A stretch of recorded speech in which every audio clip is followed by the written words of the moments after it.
Hello, welcome back to another episode of All Things Rej'et. Listen, we got to talk about Dorohedoro Season 2. Finally came out, it's here. So let's get right into it. So, Episode 1. First off, let's start talking about how the doctor trifling. Shin is letting you stay with him. You pretty much your enemy at this point, end. But Shin is deciding to let you stay with him. He's harboring a fugitive at this point. But your trifling ass, you and the homies, y'all gonna leave y'all dirty dishes and just leave him a note? Y'all know damn well y'all should have cleaned y'all dishes before y'all left the house. That's number one. Two, now he want to go see his wife, right? So he want to go see his wife. You going to go see the wife getting everybody caught up. Everybody getting caught up in this crazy murder looking house. They're like, nah, this got to be the wrong place. And the other boys like, nah, this might be the right spot because this how his house used to look. Had me done. So you roll up in the house. That was supposed to be your wife's house, right? Oh, y'all getting killed by these, well, almost getting killed, getting beat up by these crazy cross-eyes guys. So while that's happening, on the other side of town, they got me cracking up because Ibisu, they got her in the damn,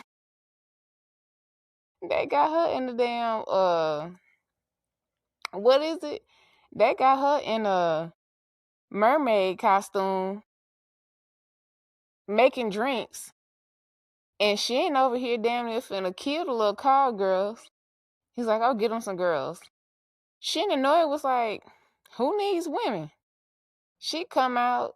The one had spoke to Noi. She's all blushing and shit. She's like, oh, hey. The one sat down to Shin. She's like, oh, hey. Shin just look at this bitch like, don't fucking talk to me. Her ass like, oop, I'm gonna look the other way because I might get killed tonight. I'm just like, and no damn well. The only person he checking for is Noi. And they can barely even agree that they checking on each other. Like they know they is, but it's like they don't really talk about it kind of thing. But like, and why'd you even bring them some women? You know damn well they ain't paying attention to no girls. They ain't trying to see no girls. And then, I was kind of surprised that Noi had told him he ain't have shit. He was like, I got a tip, but it's just a rumor. She said, well, you ain't got shit then. I said, oh, hold on. I thought he was the big man head honcho, but that is his niece. So she probably can get away with saying some stuff. But to be honest with you, both of them be talking to him. I ain't gonna say reckless, but they be talking real shit to him. And he don't be saying nothing for real. Cause he know they ain't with no bullshit. So I guess they can say, I ain't gonna say they can say whatever they want, but it seems like they can say whatever they want. Cause they don't just be talking reckless all the time anyway. What else?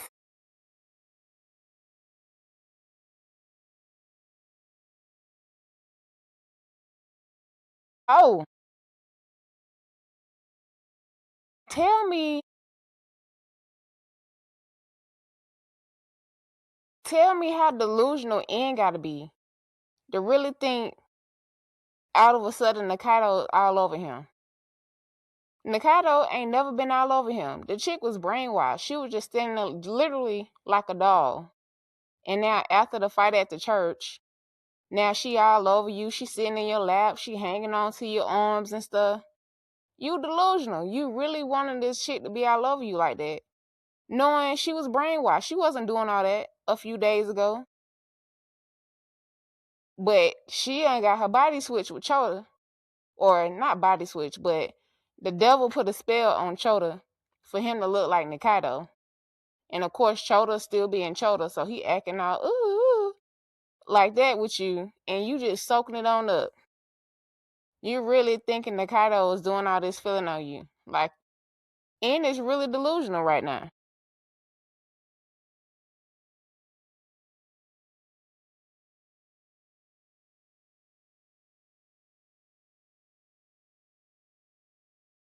Yeah.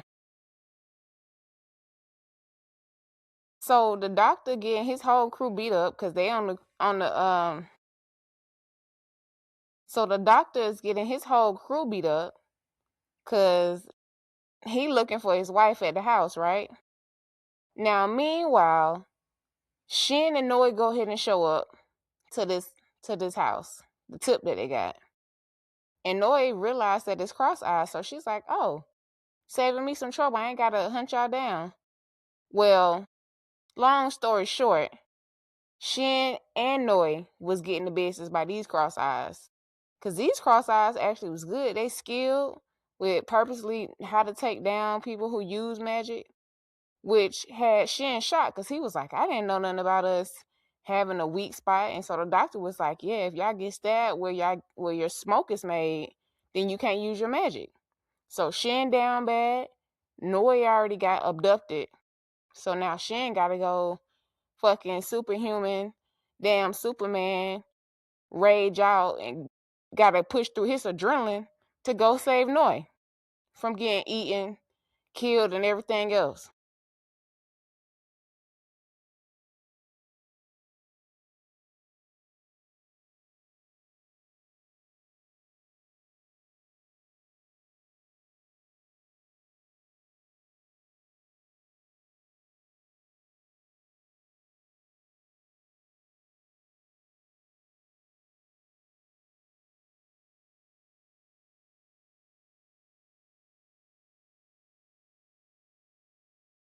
Now, episode 2, the doctor was able to see his wife. Come to find out, she decided to become a devil. That was always like one of her dreams. So she became a devil. So I'm like, all right, cool. He got to see his wife.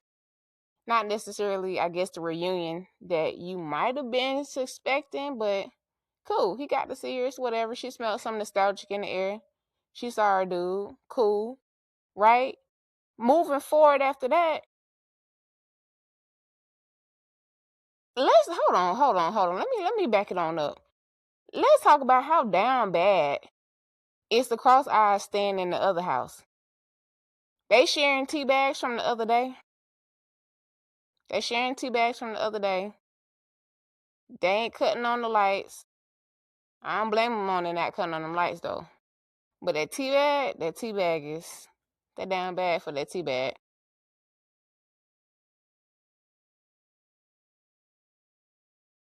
Um Also, Nikaido and Kaiman, they go to some city. I forgot what city they go to, but they end up finding this little small cross eyes girl, right? She end up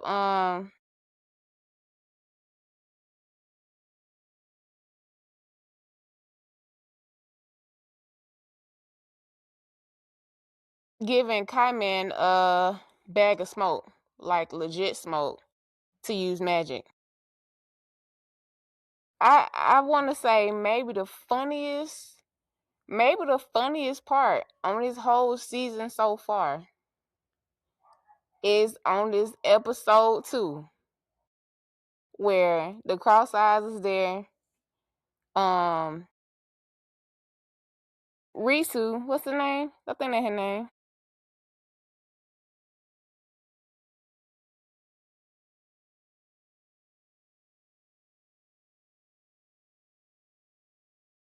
Yeah.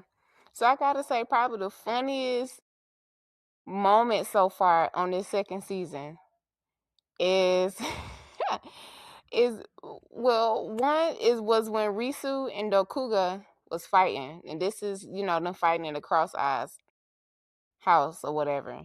So Risu know that they hiding something from him. He like, yeah, I'm just trying to find out who killed me. We all supposed to be a part of the same crew. Why y'all not telling me what's up? So Dokuga, I think he already said that he do know who killed him. And so they get into a fight or whatnot. Dokuga, that's the cross-eyed guys who got like the honeycomb like pupils or whatnot. He poisoned Risu. But while they was in there fighting, Risu had like threw a nail at him. Nail totally missed him. We're gonna pause it right there. Okay. So the landlord show up. Now these cross eyes is down bad. So the landlord show up. She like, yeah, Hey, you guys, I really like y'all. Okay, straight down to business. I'm coming to collect my money y'all owe me. I want this month's rent and the last 6 months y'all ain't paid me. And they're like, oh, you wanna, you know what I'm saying? They trying to like sweet talk her butter up or whatnot. They trying to like make some time go by because I guess the other dude who like kind of deal with that or supposed to probably came back with some money, he was still like off somewhere else or whatnot. So they were just trying to buy some time. So they offered up one of their homeboys. I forget his name. So they offered up one of their homeboys. Like, yeah, he'll sit with you and da da da. She's like, oh, well, how can I deny that? I said, oh Lord. Anyway, right. So the dude they waiting on to finally come back. He finally come back. He like, y'all ain't got the money. Hey, that's it. We ain't got it. Whoop whoop whoop. And then he's like, well, I guess I gotta go live with her. So everybody's like, no, don't do it. Like, this man finna take a L for the whole crew so they can have a roof over their head. They like, no, don't do it, don't do it. And he's like, you know what, guys, it's okay. You know, we're supposed to live in this house together until the boss came back, and it's all right. So he walking off with the landlord, right? He walking off with the landlord. He really finna take his L with his head high. He like, yeah, I gotta go ahead and do it. The landlord done signed over the deed, the lease, like all the things to the cross eyes at this point. Now we're gonna bring it back to Risu being poisoned by the cougar and they fighting in the house. Risu completely missed the cougar with the big old nail, and it goes into the back of the landlord head, killing her on the spot. Everybody shook. Y'all trying to fight this man. He really just trying to find out who killed him. He trying to find out what's going on, but he really just helped y'all out because now y'all indefinitely like got a roof over your head unless somebody come looking for her because she already assigned everything over to them. You feel me? Like I said, ain't no way. But we should have known that was gonna happen because when he threw it, they showed it going out the window. Like, okay, it already didn't hit its mark, which was supposed to be the cougar. And when it went out the window, it's like, all right, well, where is it finna land? You know, what come up must go down. So we're like, ah, shit. What's finna happen? Sure enough, it's the damn landlord. So really, he done helped y'all out. He helped them out. That's all I'm saying. He helped them out. Go ahead and leave that man alone. Let him go. Tell him something. But he helped them out. To me, that was the funniest part so far. Like, it was some other funny points throughout these first 3 episodes of the season too. But that one right there, specifically for me, that one was it right there.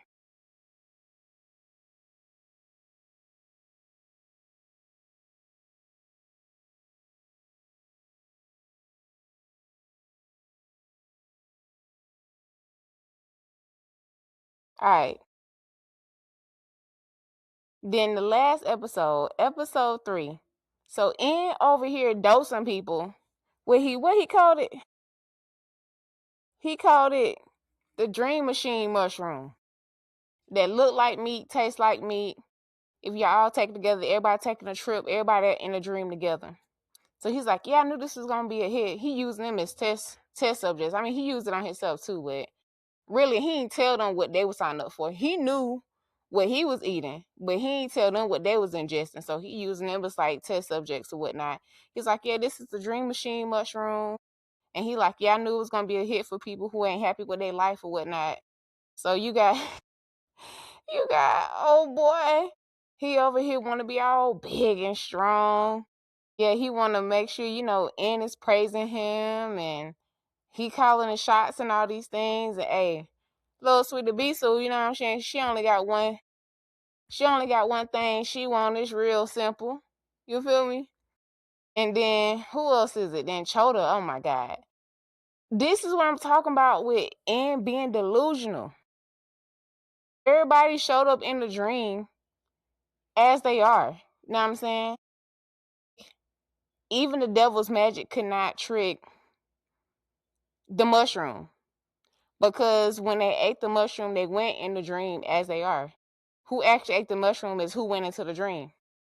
So when Chota showed up in the dream, and it's like, why do you look like that?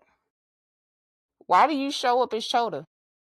And Chota, oh, that man so crazy, bruh. Chota ass talking about some, oh, well, I just thought you was missing him. I haven't seen him around for a while. I just thought I, and said, nah, stop that shit. It's an eyesore. Cut it out. Change back. Then Chota offended. Bruh, you know he don't fuck with you. Chota, you know Ian don't like you, man. Cut it out. Cut it out. So Chota mad that he told him to change back into Nikaido. But, and how you gonna be this delusional? She went all over you just like Chota. Y'all go into this dream machine and she looked like Chota. And even who else? Even Shinonui was like, hold on, she acting like Chota. But you know, they ain't finna dive too much into that, but they just still made an observation, you feel me? Alright, next. What else happened on episode 3?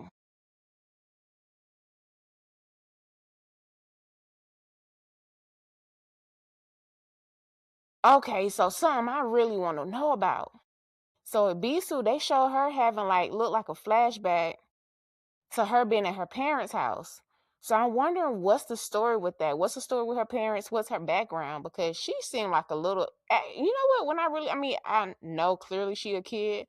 That other boy a little kid too, but she's even younger than him. Like, what's her story? Why is she not with her parents? Like, what's the deal? So I'm really curious for them to unpack more about Ibisu's parents and her background.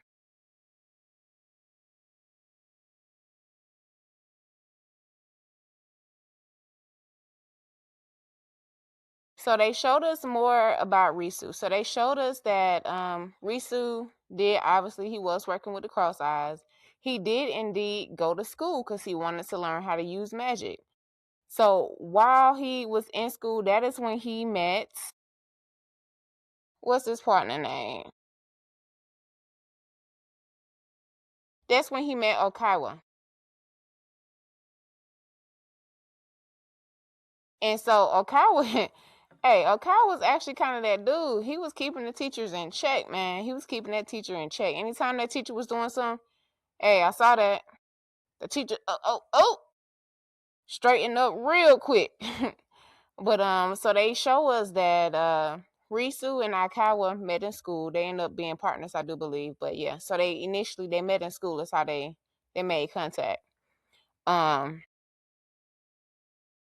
Kaiman started having flashbacks, really bad migraines when he saw the school.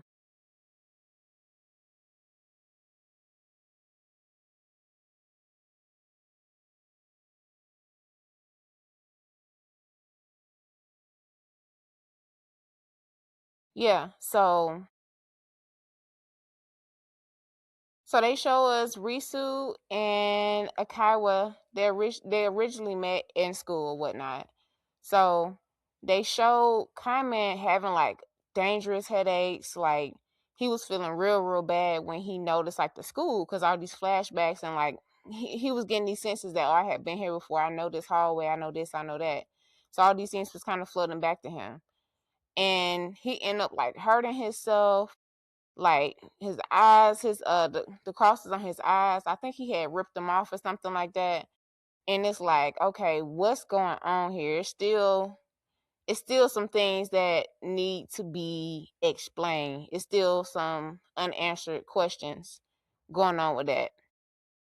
So while Nakaido and Kaimer and Kaiman is at the school dealing with Kaiman's flashbacks or Ikawa's, thoughts or whatnot. Shin and Shin and Noi, their ass is back in the hole because the doctor was like, hey, that wax figurine that the Cross Eyes had at the house, I know that person. And they was like, what? He was like, yeah. He was pretty much a human. He's the reason why I started researching on sorcerers or whatnot. So now Shin and Noi, the doctor and all the homies, they back in the hole. The doctor's like, yeah, well, he died a while back, but I think he was living with his grandfather. We can go to his grandfather's house. So go to the grandfather house. Somebody done did the grandfather dirty, got him all spaghetti neck. He was like, they could at least did my legs. You know what I'm saying? Got this man all hella unproportionate. But let's talk about how disrespectful Noi ass is. Her old strong ass, she just over here kicking down the man door. Like the doctor knock on the door. He's like, hello, is anyone home? Shin was like, Noi. She was like, yep, got it. You just kicking this door, man, kicking this man's door down. Meanwhile, she over there picking all up on his neck. They're like, it's a severed head. I'm like, doctor, how the fuck you saying it's a severed head? Ain't nothing severed about that head. You can see it's still connected to the rest of his long ass neck. I said, shame on your ass, doctor. Shame on you. And actually, shame on all of them. One for kicking kicking that man's door down. And then two, they cut up enough people to know that damn head wasn't severed. So everybody was tripping. Anyway, so the old man is like, oh, y'all came to see to visit my grandson's grave. He got, killed by some sorcerers some years ago. I'm just like, these motherfuckers is some sorcerers and they looking for your son for a real specific reason. They trying to kill him themselves if they can, if they trying to find out something. Anyway, fast forward, they go to the grave. Why is Noise so disrespectful? But this the funny thing that they got me about this old man though. So they there and he's like, yeah, go ahead and pray to my son. Go ahead and talk to my son or my grandson or whatnot. And then they like, all right, yeah, we'll go ahead and start digging. He said, what? Like, mind you, he had already, he was yelling at them at the apartment because he's talking about he can't hear. But he heard that. He heard them say, oh, we gonna dig up this grave. So he yelling at them, what? What do you mean dig up the grave? Anyway, they ass disrespectful again. They'll kick down this man door. Now they over here digging up the grandson grave. Now they digging up the grave. Find the casket. Then motherfucker kick the lid off the casket. Granddad like, don't kick it. Like, yo, Noi is out of pocket. Them sorcerers, they out of pocket. Anyway, take off the lid to the casket. It's empty. So they like, hold on. The doctor is like, hold on. 13 years ago, I was at his funeral. And so now everybody's kind of dumbfounded because they're like, well, where is his body? Because that means this person is not dead. That just opened up a whole nother can of worms. So, yeah, I don't know, y'all. I'm excited. It's a lot. It's a lot. Oh, but this is another thing too, though. They keep on showing the doctor's wife, who is now a devil. I think that's who they showing at the beginning. No, not at the beginning. That's who they showing at the end, laying down in the elevator. So I'm wondering if she gonna have something to do. At some point, she gonna end up helping them out or what? Because all the devils they all kind of answer to like that one devil, the one who got in trouble for helping the Kaido. Well, not the one who got in trouble for helping the Kaido, but the one who was reprimanding him. Because I guess the one who was reprimanding him, he's an original devil, like he was born a devil. But that guy who was helping the Kaido and the doctor's wife, they became devils through training. So yeah, I'm curious to see what's going to happen with his wife. I feel like she's going to have a role to play moving forward in the show. But that is it for this episode. Thank you for watching. I'll see y'all next time. I will do another recap once another 3 episodes come out for Dorohedoro, and I'll see you later. Oh, make sure you like, add, share, and I'll talk to you later.